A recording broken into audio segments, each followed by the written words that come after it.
So, hi Siddharth, how are you? How are you doing? I'm good, man. Just surviving the lockdown, as Yeah, they say. Just surviving it, man. yeah, everybody is doing that. So just a quick introduction about you for the viewers, those who are watching and those who might not know. Obviously, you are a popular figure in MMA community in India and also outside India. Just for the viewers, those who don't know, we have our guest Siddharth Singh here.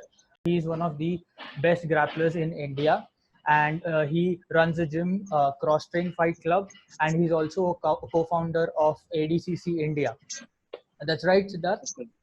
That's correct, yeah. So we run Cross Train Fight Club. Yeah, I started it back in 2012.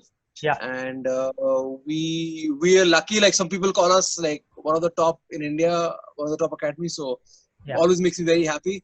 But yeah, we started a long time ago, and then we've recently also launched ADCC in India, which Yeah, is the world's best grappling organization.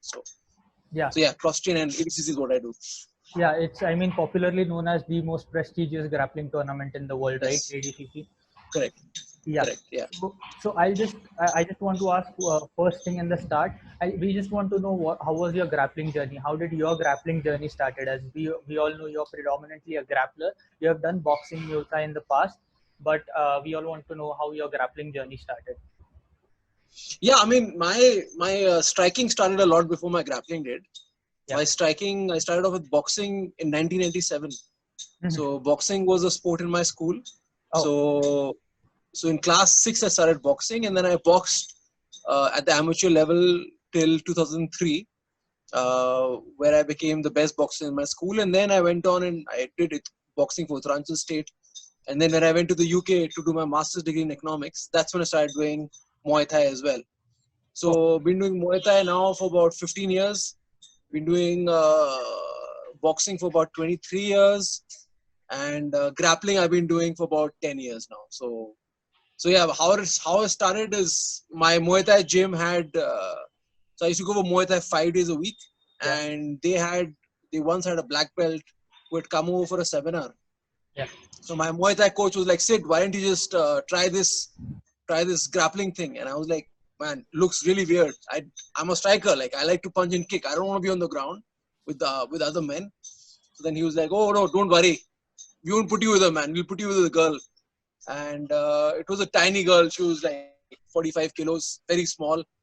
And my coach, I remember telling me that, go light with her. She's small. Go light with her. So yeah, I'll go light with her.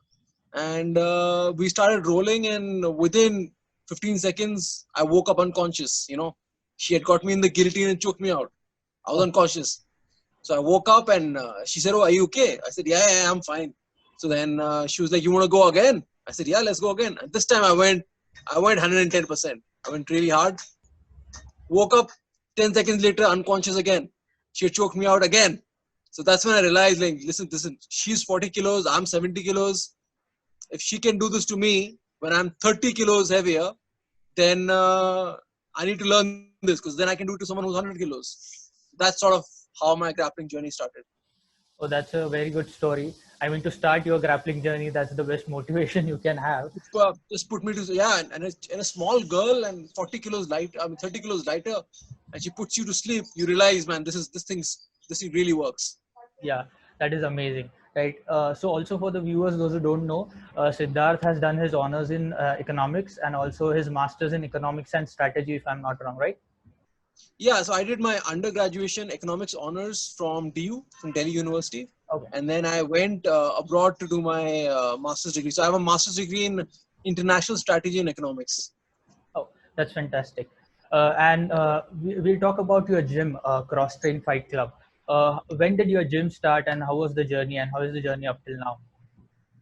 Yeah, so like we're talking about my education. So I finished off my education in 2007, Mhm. and then I got a job in London. So I was then working in London for 5 years, and I used to work for a international sports and lifestyle brand, and I used to head up their sales division in Europe, Middle East, and Africa.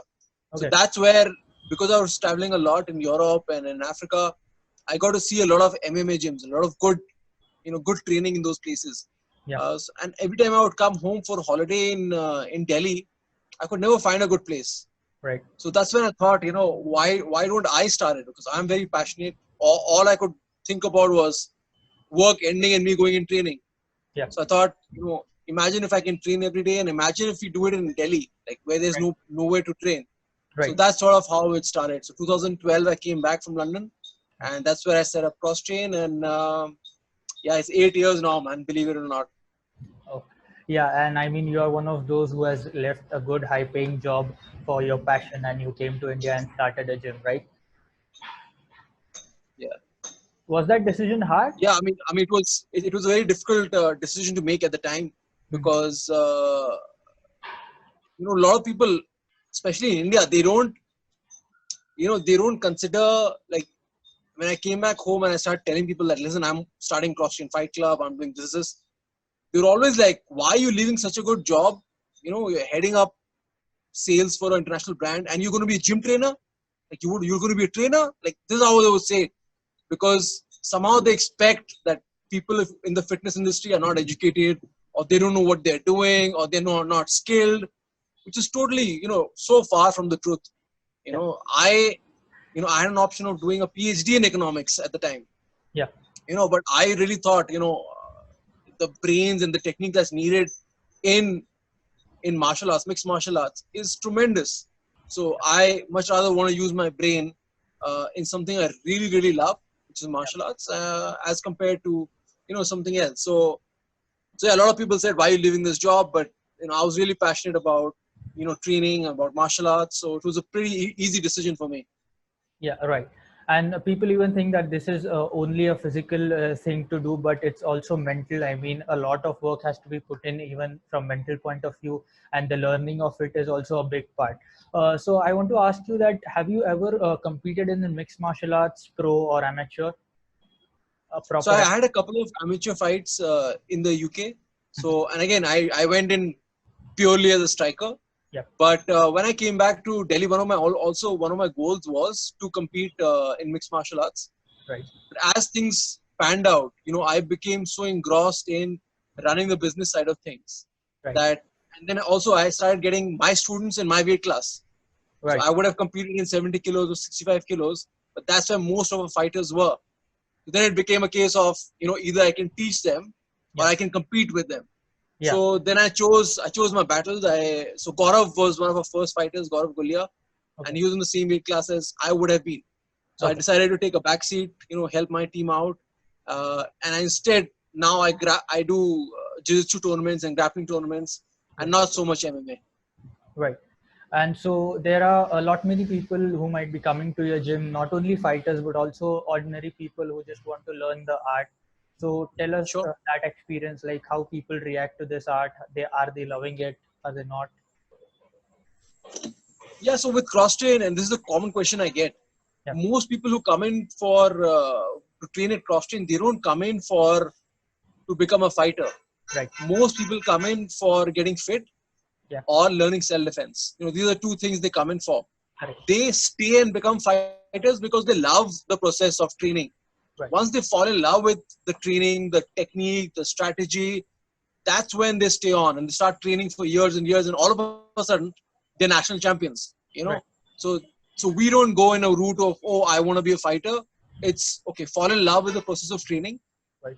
Enjoy the grind, come in every day, test yourself, and then all of a sudden we encourage our team to participate in as many tournaments as possible. All of a sudden our guys are winning tournaments and winning matches and winning belts. So it's not, we don't look at the end goal. We start off with the one day at a time, see if it's fun for you, and then increase and add on that. Right. Perfect. Just tell me about ADCC India. I mean, many people might not know what ADCC India is or what ADCC is in general. How did ADCC India come into the picture? So there are two different sports. There is mixed martial arts, MMA, where UFC is the premier organization. Right. Then there is the sport of grappling, where you have pretty much MMA minus striking. Right. So if you remove punching and kicking, you're left with grappling. Just MMA minus striking is grappling. Grappling. And what UFC is to MMA, ADCC is to grappling. ADCC is the world's most prestigious tournament. It's where the best in the world compete. Right. So in India, for the longest time, there were no good tournaments. There were these random events which used to happen where it was really, even if you won the fight, you would not get anything at the end of it. So what I wanted to get is, I wanted to get one really big organization in India that's world famous and gives an opportunity to for Indians to compete at the world stage. Right. So I mean, it's not like ADCC was waiting to come to India. They weren't. Correct. So I had to actively go out and seek them. I actually had to go and win a couple of tournaments. I had to go to ADCC Taiwan. I won that event. And that's where the team met me. And I said, listen, I've been trying to get in touch with you guys. And the only way I could get the attention was actually going and winning. When I won it, then they took me seriously. So that's how I said, okay, why don't you come to India? Why don't we do an event? Right. And that's sort of how it steamrolled. So how it happens with ADCC and my vision is all the people who win the absolute division in ADCC, the best in India, they get a qualification ticket to go for the ADCC trials in Asia. Right. So in the World Championship, the ADCC World Championship that happens, no one can randomly take part in it. You have to qualify for it. Right. And there are continental tryouts that happen in Asia, North America, South America, Europe. Those are the areas where people have to qualify. So Asian trials happen. Right. And my goal was to send Indians to the Asian trials. So we do ADCC India, we find out the best grapplers, we send them for ADCC trials in Singapore. Those guys who win Singapore will then go for the World Championship. Everything is paid for. So that's sort of the process. The process is to get Indians at the World Championship, number one. And next is to get Indians to win the World Championship. So that's my goal. I want to see an Indian winning ADCC World Championship. That's my goal. I mean, it would be fantastic to hear that news, right? Also, in ADCC India, how is the process like? I mean, are there 2-3 categories wherein beginners and pro and different people fight in different categories, grapple in different categories rather? How is it held? Yeah, so it's exactly like you said. There's a beginners category, there's intermediate, there's advanced, and between that as well, the different weight categories. There is -66, -77, -88, -10. Exactly how it is in the World Championship. That's exactly how we do it in India. Apart from that, there's a women's category, there's a kids category, there's a veterans category, which is over 35. So we try and make sure that everybody has a chance of competing and competing fairly. If you just started training, there's no reason why you should fight someone who's a professional. You should not be fighting a guy who's trained for 10 years. Right. Similarly, if you've been training for 10 years, you should not have to fight an absolute beginner. You should fight someone your level. So that's what ADCC does. It puts you into beginners, intermediate, advanced, and then you fight someone in your weight class with your experience. Right. So I've also read that ADCC India Pro had open weight category. I mean, was it? Yeah. Is it right? All weight categories. So all categories, even the beginners, intermediate, advanced, they will all have absolute divisions where we really find out who's the best, across all weight classes. Right. So we did that this year. Right. And also we are talking grappling, and right now we are in this pandemic. Coronavirus is going on all over the world. How much do you think grappling will get affected because of COVID? It will affect the business side of things for sure. The people who would casually come in for training, they will not come in for about a year and a half for sure. Right. Having said that, like most grappling academies, they're very different from MMA in terms of in grappling academies or grappling classes, it's almost like a family. It's very cordial. Even though you roll hard, you spar hard, it's very friendly and cordial. So it becomes like a family. So even though the casuals will stop coming, I know for a fact that teams are already training. Competition teams, they're behind closed doors and they're training together. Right. So, and again, the way the virus works is you should not come in contact with someone who has the virus. Right. So if you have a small group of people and they're not infected and you've been training with each other since the pandemic started, then you're pretty much safe. So I don't think it affects the competitors. It definitely affects the business with new people coming in. Right. And also when we are talking about grappling and jiu-jitsu, there are two things, which is a gi and a no gi. Could you tell the difference between the two and how is it different competing in gi and in no gi? Yeah, it's very different, man. It's almost like two different sports. It's like comparing wrestling and judo. Right. with one you have an ability to, you know, grab the fabric. So gi is where you have the traditional uniform, Right. and then no gi is where you like MMA. You know, you just go shorts and shirts. Completely different techniques. There are a lot more control positions in the gi. There are a lot more guards in the gi. For example, in no gi there is close guard, half guard, butterfly guard. You know, open guard, close guard. You know, these are the basic ones in no gi. In gi, there's a new guard being made every day. Right. You know, if you just hold the lapels, a lapel guard, you put it under the leg, it's worm guard. You know, there is all the no-gi guards are there, and then apart from that, a million other gi-specific guards are there. So gi is a lot more complicated. There is a lot more technique that's needed. Right. No-gi is more closely aligned to MMA. Right. So if you are explosive, if you have, there's a lot of technique in no-gi as well. I Right. won't say it doesn't have, but it's a very different sport. And in the world of grappling, if you take part in Brazilian Jiu-Jitsu or grappling, you fight specialists. So a lot of times when you fight a gi tournament, you're fighting people who just train in the gi. Right. And if you take part in no-gi tournaments, you'll fight people who just train no-gi. Right. So we at CrossTrain, we do both gi and no-gi. So we really struggle in competitions because when you go, we're fighting specialists. You know, Right. because we do gi, we do no-gi, we do Muay Thai, we do wrestling, we do boxing, we do MMA. So when we are going in with this jack of all trades, as compared to when we fight these guys who are specialists in gi or no-gi. So we're trying to be competitive and we're trying to do a lot of things. Yeah, right. I mean, your gym is a complete mixed martial arts gym for that matter, right? Also, I want to ask you, correct me if I'm wrong, but you are India's first brown belt BJJ, right? That's correct, yeah. Yeah. Yeah, first competition-based brown belt. Competitive BJJ, brown belt. Yeah. So which camp did you get that brown belt under, or like how did you get that brown belt? Yeah, so I got my brown belt under Ivan Tomaseti. Ivan Tomaseti is a grappling world champion. He's a 5-time world champion. Right. And I got lucky because he used to work in the Italian embassy in Delhi. And he was a black belt. And he was here for many years, 4 or 5 years. Right. And that's where I got to start training with him. And I was a purple belt when I met him. And then last year, before going, he promoted me to brown belt. So he's in Thailand right now. Right. He's training at Phuket Top Team. So yeah, I got it from Ivan Tomaseti. Okay. The reason I asked is because we all keep on hearing this all the time that he is under Gracie, he's under 10th Planet. So that's the reason I asked you this. Have you ever got an opportunity to visit states and visit one of the Gracie Jiu-Jitsu gyms or 10th Planet for that matter, or any of the top Jiu-Jitsu academies? Well, I've not trained at a 10th Planet or I've trained with Gracie Baha. Okay. So in Bath, I trained with my friend. I have my family friends who live in Bath in the UK. Right. And my cousins there, they train at Gracie Baha Bath. Okay. So I've trained there for a couple of years. You know, couple of years. I mean, I've gone there twice or thrice for like 2-3 weeks each for camps. Okay. So yeah, I've trained with Gracie Baha.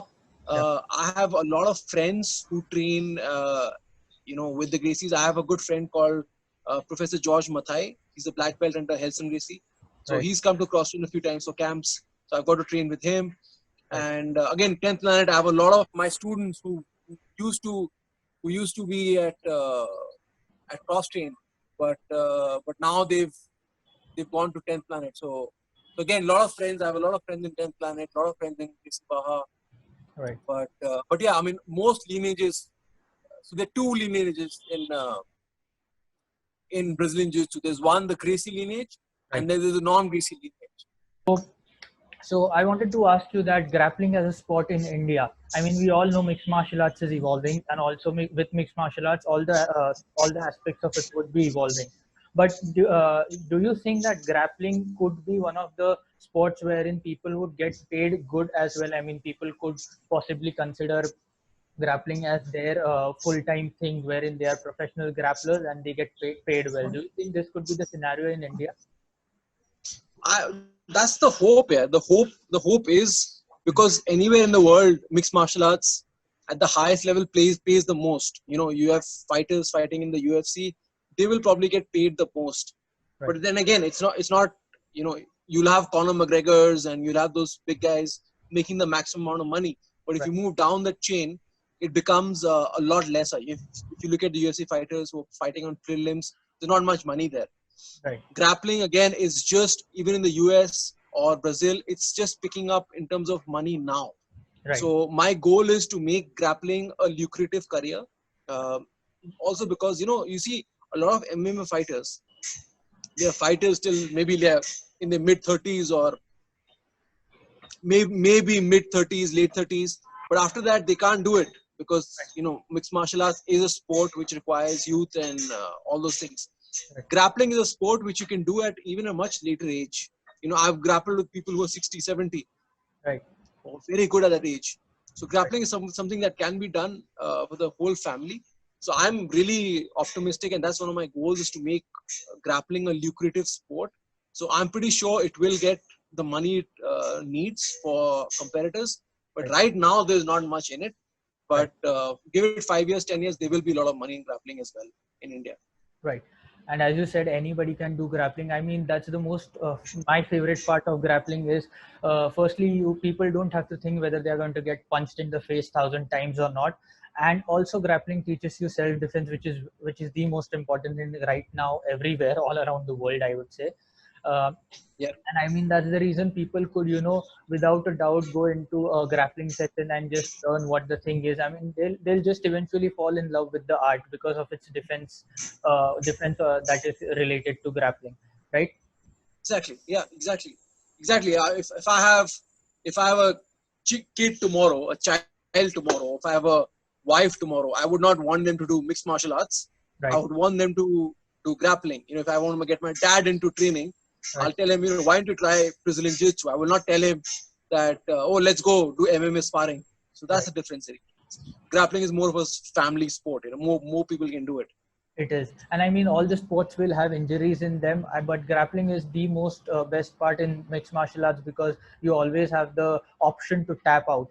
Whether if you think there is something going wrong, if your hand is getting more twisted or anything like that sort, you always have the option of tapping out. So that's also one of the most important. Exactly. Yeah, exactly. And it's very rare that you get injuries in training. You get injured. Like I've got injured in tournaments mostly. Right. But in training, it's pretty rare to get injured. Injuries can happen. It's a combat sport. We're not playing table tennis, but at the same time, it's a lot more fun. I have students with me. There's one student called Tabriz, and he's had multiple time knee surgeries playing football. And doctor said pretty much don't do anything, but he still makes an effort. He comes for jiu-jitsu. He's a blue belt now. You see, like it's so much fun that even though both your knees have been operated and lots of injuries, it's so much fun that you're compelled to come and train. So it's just a fun sport, and that's why people do it. Right. You said that you got hurt during a grappling match. Could you tell us about the grappling match? I mean, what was the injury like, and did you push through the injury and then finished the match? What was the result? Could you tell us more about? No, man. So by first one, I broke my right elbow. Oh. It was an armbar. Broke it. Padak. Before I could tap, the referee stopped it. Second time, it was a Kimura. This elbow popped, and the referee stopped it before I could tap. So again, it's not like MMA where early stoppage, late stoppage. Here, the referee stops it when it's too late. Something is broken already. So it makes a noise. A joint has been broken, and pretty much everybody in the hall knew it was broken. So it happens, man. It's a part of the sport. And the good thing is, I've learned from both those breakages. When my right hand broke, I figured out what's a good technical defense to it, so it doesn't happen again. When my left hand broke, I figured out a defense to that Kimura, which I had ignored. So yeah, I mean, you learn from grappling. But again, I have no brain damage. I have not been knocked out. It's just these joints which they heal up, so it's not a big issue. Right. How much time did the injuries take in healing up? Arms usually take not long. You go to plaster on for 6 weeks, and then once the plaster comes off, maybe give a couple of weeks of rehab, and then you're back to training slowly, but you get back into it. So I would say like 3 months you're back to proper training. Perfect. So I would now like to ask you some things about your gym, that is a Cross Train Fight Club. So your gym is one of the most big, like the biggest gym, biggest MMA gym in Delhi. So have you provided good fighters? Like I know Anshul is fighting in MFN. Can you give me 2-3 more names who are fighting at very top level in MMA, like mixed martial arts? Yeah, so Anshul is fighting at Matrix Fight Night. He's undefeated. He's 3-0. Right. And he's been training with us for now less than a year and a half. So he's been only training with us for a year and a half. Before that, all the fights he fought, he pretty much fought and won by himself. Like he had no technique. There was no official training that he has had. Oh. So he was a natural. And even when he came to cross train, I remember the first time he was rolling with a couple of the boys. Right. I thought he's trained before. And a lot of us thought, oh, this guy has trained before somewhere for sure. So, I mean, as that happens in a grappling gym, when you have someone new who comes in and they're good, everyone goes after them. Right. So everyone went after Anshul. They gave him a really hard time. And then afterwards, they spoke to him and he said, listen, I've never trained before. So everyone was really surprised to see that, this guy, man, without training has such a good base and such good balance and good aptitude. So Anshul was about 2 years ago. And then we have another guy in Matrix Fight Night called Punyajit Likharo. Yeah. So he fought Mayank Kohli. That was in the last fight night, which happened in Bombay. And he won as well. So you've got two fighters right now at the pro division and both undefeated and both have fought really good fights. Apart from that, we have a couple of amateur guys who are doing really well. We have Shashikant SK, who's been around in the amateur scene for a really long time. So he's about to get his pro fight. And then Rajiv Jha, or HUT as we call him. Yeah. Man, that guy has been breaking arms since 2016. So he's another guy who will be making a big name in the next year or so. Right. So whenever people come to your gym, like you said, Anshul and all the other guys, so do you corner those guys for fights, or do you just train with them, just look at their grappling part, or are they doing it the complete thing at your place? Are they boxing at your place? Yeah. So I obviously, like I said, we do everything. We do boxing, Muay Thai, wrestling, jiu-jitsu. But at the same time, I'm not one of those guys who will, hold a gun to their head that only train here. If, for example, Anshul needs to work more on his boxing, right. I will tell him, I'll say, listen, go to this guy, right. train there, when you are not training here. Maybe in the morning you're free, go to do boxing here. Right. For example, for one of his camps, we sent him to Nepal with one of my friends who has an academy there. Right. So I said, and he's very good at Muay Thai. So I sent Anshul there to learn Muay Thai. And Anshul went. He went for a couple of weeks, worked on his Muay Thai and came back. So that's what we call constantly doing, man. Because again, I wish I had, enough time, effort, energy to, teach boxing also, Muay Thai also. It's not possible. We can't be the best at everything. So we do what we can based on, if Anshul has a fight with someone, we'll study the opponent, we'll make a game plan. And if there's something we can help him out with, we do. If not, I'll direct him to a person who can help us even better. Right. That's the approach we take. Right. I mean, I completely understand you can't be the best in all. The sport has so many things to learn. So many components. Yeah, right. Also, I would like to tell the viewers, those who are watching, you were invited on TEDx Talks, right? So how was that feeling? I mean, how did you feel when they invited you? Yeah, so I was last year, I was invited to give a TED talk. Yeah. And I think that's one of the rare times where in India, someone from a martial arts background was invited to talk, because again, fitness people, so within all the industries, fitness is like a tiny part. Yeah. And combat sports is a tiny part of the fitness industry. Right. So I was just blessed to have the opportunity to represent martial arts at such a big level, because a lot of people perceive martial arts and mixed martial arts to be a certain way. They think, like I told you earlier, they think dimag nahi hai, aggressive hai, marega, dangerous hoga. They don't realize that it's an art, it's a science. I study hours and hours of technique and footage to understand what needs to be done in a fight. So right. It was just to change people's perception, once they know that I've actually, a lot of the times I've got more education than most of the people working a 9 to 5. Right. They realize, oh, listen, it's not just, just bag mein jaake ghusa nahi marta hai. There's right. a lot of skill and technique needed. And that's sort of just, just a platform to represent that we as martial artists have a lot of things. We can do a lot of things, but we choose to do it because we are passionate towards the sport. Right. And on that point as well, I mean, martial arts is not going to make you aggressive. If at all, it's going to make you more respectable towards people. I mean, that's the first thing that martial art teaches you, respect. Uh, Also, yeah. I think you were the first MMA guy to go on TEDx, right? I mean, there has been any other person, or no? You are the only one. No, I was the first. I was the first guy from Indian martial arts scene to be invited for a TED talk. And again, I think a lot of the props go to my students, because they are the ones that have been talking about me, and they are the ones that let them know that listen to this guy. He knows what he's talking about. So very appreciative of my students. That they are the reasons that caused me to go there. Right. So we talked a lot about grappling, and obviously you are one of the most reputed grapplers in India. And I have to ask you, when it comes to grappling, I have to ask you this: what do you think of Khabib, man? I mean, he's one of the most elite grapplers we see in mixed martial arts, right? Yeah, very good. Yeah, his grappling also, it's so dangerous because it's so different from your traditional jiu-jitsu. Right. Right. What Khabib does is Dagestani wrestling. Right. So even within wrestling, there are different elements. There's Greco-Roman wrestling. Yeah. There is your collegiate wrestling.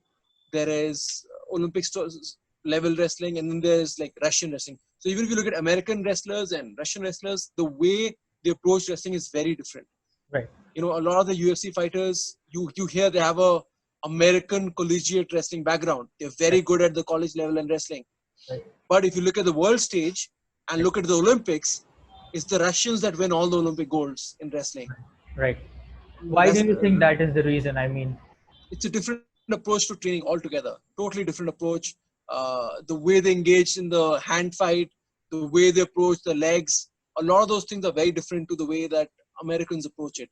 And with Khabib specifically, he's modified it for to be anti-jiu-jitsu. So a lot of the stuff that he does, like when he's passing the guard, he'll do a 2-on-1 on your bottom arm, which prevents you from framing out. If you can put your elbow out, you can frame and hip escape. But Khabib blocks it by using his 2-on-1s. That again, it's something that jiu-jitsu guys are still figuring out the defense for. Then apart from that, he'll take you against the cage, and he'll body lock your legs. Right. Which again is not something that jiu-jitsu guys would do. So his grappling is very centered towards beating and countering BJJ, which is why it's so effective, because we don't have a solution to those problems. So Khabib is a very high level guy, and the fact that he used to wrestle bears when he was a kid, tells you how good he is. Yeah, I mean, his all game is control based, right? The control he has, it's on just different level. What do you think is the best style to beat Khabib, if at all there is any? It has to be standing up. You need, for someone to beat Khabib, he needs to have a really good takedown defense, which I don't think anyone in the UFC has. Right. It will have to be one of those strikers. Ideally, someone with a great takedown defense with really good striking. He should be able to beat Khabib. Or the second aspect of it is, if Khabib is taking you down and you catch him in a submission, triangle or something, then probably, because Khabib doesn't look like a guy who will tap. He'll go to sleep, but he won't tap. So these are two styles. Someone knocks him out or someone gets him in a submission. But it's very difficult to see anyone doing that. Right. And you have also mentioned that why jiu-jitsu is like high level jiu-jitsu even is not working against Khabib because of his style. I mean, we have seen Ben Askren was one of the most funky wrestlers we had in the UFC, but Damian Maia with his high jiu-jitsu skills was able to beat him. But that's not the case with Khabib, you're saying, right? I mean, it's not going to be that easy to beat Khabib wrestling with jiu-jitsu. Yeah, but also you look at Ben Askren and Damian Maia, they both have striking, but it's not that great. Right.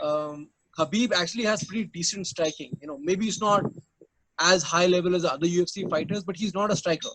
Right. His striking is just enough to get you to engage in a striking battle, so he can take you down. So Khabib is a real threat, man. I think anybody, and people who've trained wrestling, they'll tell you, man. Right. Wrestlers, it's so hard, man. Wrestling is so hard. It makes you so strong mentally and physically. So a lot of the fights, you don't break physically. It's mentally you give up. Right. Like, fuck, this guy's too strong. He's too big. I'm tired. Right. So wrestlers don't think like that, man. Wrestlers who wrestled for all those years, they don't have any quit. They can't give. They don't in their head. Hmm. No fight is too difficult. No guy is too strong. Right. Once you fight those guys, it becomes very difficult to beat them because they do not give up, man. If they don't give up mentally and they're physically very strong, it's very hard to beat these guys. So Khabib is no exception, man. He will not quit. He will not stop. Right. So I mean, I would love to see Damian Maya and Khabib in a grappling match. To see how it goes. I think Khabib, the way he is, especially with the rule set of MMA, I think it's very difficult to. You have to be lucky to catch him in a submission right now. Right. I mean, it's more of the more of mentality thing with the wrestlers you spoke about. Also, did you watch today's UFC? I did not, man. I just woke up a little late here. But Oh. I heard Joanna won. Amanda? Amanda won. Yeah. Amanda won. And Cody, what happened to Cody's fight? So Cody just knocked his opponent out. It was Rafael. Wow. Yeah. He just knocked him out like at the end of the second round, I believe. And he just ducked a punch and just he threw a haymaker, and I mean that was a perfect punch. Man, I'm so happy because I really wanted Cody to win, man. I think he's had a couple of bad fights. He's someone who works losing streak. Yeah, he needed this win. I'm so happy, man. He's a good guy, and good to see him getting on the win. And man, fucking Amanda, man, she's a savage, yeah. Yeah, she is one of the greatest of all time in women's, undoubtedly. Yeah, I don't think anyone's beating her for a while. Yeah. So what do you think Indian MMA right now is at? I mean, where do you think Indian MMA right now is at, and how much time do you think Indian fighters will take to reach at that level or at UFC level? What is your take on that? Good question. I think we're there. We're on the right path. Mm-hmm. I think it'll take a few more years. Right. But I honestly think before UFC, there's one FC as well. There's one championship. Yeah, one championship. So I actually think that there's this guy, one of Indian fighters called Roshan. Right. He's fighting at one championship and he's training at Evolve MMA. Right. He was a student of mine in the past. I really think he's a serious contender, man. So if India has to have a MMA world champion, I would say he's probably a best bet right now based on the current crop. If there's somebody who can win the world championship, I think it's Roshan. Based on how he's doing, man. He's a national wrestler. Right. He's picking up striking. He's picking up jiu-jitsu. So that's the perfect mold for me. Like someone with a wrestling background. Right.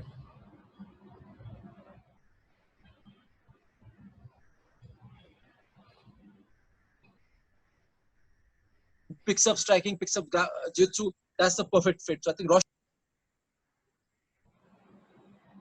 Yeah, can you hear me, bro?